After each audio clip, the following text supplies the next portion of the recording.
নারায়ণগঞ্জের রূপগঞ্জের বাজারসনি বাগারাকা গ্রামের কৃতি সন্তান, যিনি গরিব দুঃখী মানুষ, মেহনতি মানুষের পাশে থাকেন, আমাদের জাহাঙ্গীর ভাই।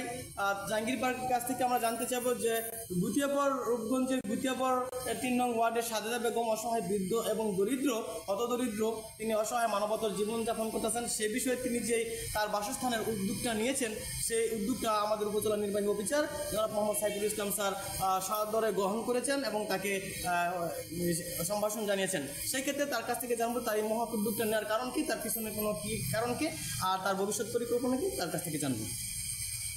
আমি এই দ্বিতীয় 3 নং ওয়ার্ডের যে সাধারণের ঘরের উদ্যোগটা নিয়েছি, আসলে আমি মানবিক দিক থেকে আমি একটা প্রতিবেদন পেয়েছি।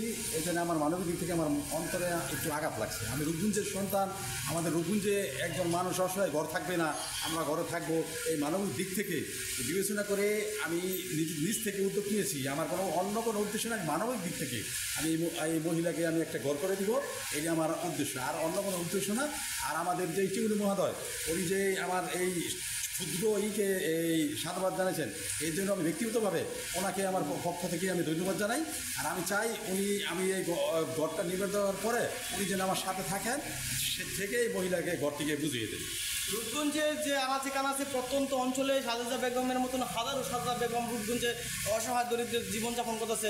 সেক্ষেত্রে যদি পরবর্তীতে যদি কোনো এরকমের মেসেজ পান বা প্রতিবেদন পান, সেক্ষেত্রে আপনার অন্তঃস্থল থেকে তাদেরকে কতটুকু সহযোগিতা করতে পারেন? আমি রূপগঞ্জের যেখানে এরকম মানবিক দেখবো, ঘর বা অসহায় বিয়া শাদী যেই দেবো, আমার ব্যক্তিগত পক্ষ থেকে আমি যতটুকু পারবো আমি সবাইকে সহযোগিতার চেষ্টা করি।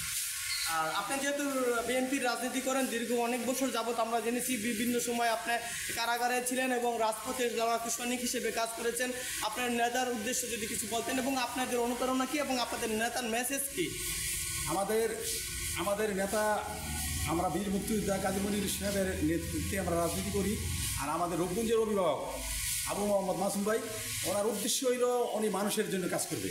আমরা মানুষের এই মানবিক দিক বিবেচনা করে মানুষের ঘর নির্মাণ করে দিব, মানুষের মেয়ে বিয়ে দিতে পারে না, ওখানে সহযোগিতা করব।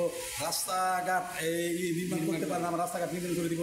মানে আমাদের ব্যক্তিগত পক্ষ থেকে, আমাদের দলের পক্ষ থেকে, আমাদের আবু মাসুম ভাইয়ের পক্ষ থেকে, আমরা বীর মুক্তিযোদ্ধা কাজী মনিরের পক্ষ থেকে আমাদের পুরোপুরি নির্দেশ, আমরা মানুষের মানবিক দিক থেকে বিবেচনা করে যেখানে আমরা পাবো ওখানে আমরা কাজ করে দিব। মানুষ আরেকটি কথা বলতে চাই যে রূপগঞ্জের মাটিতে আর যেন কখনো মানবাধিকার লঙ্ঘিত না হয়, সেক্ষেত্রে আপনারা কেমন ধরনের পদক্ষেপ নেবেন বা আপনাদের দলের পক্ষ থেকে কী রকমের পদক্ষেপ থাকবে? আমাদের দলের পক্ষ থেকে পুরোপুরি নির্দেশ আছে, যেখানে মানবিক লঙ্ঘন হবে ওখানে আমরা প্রতিবাদ করব।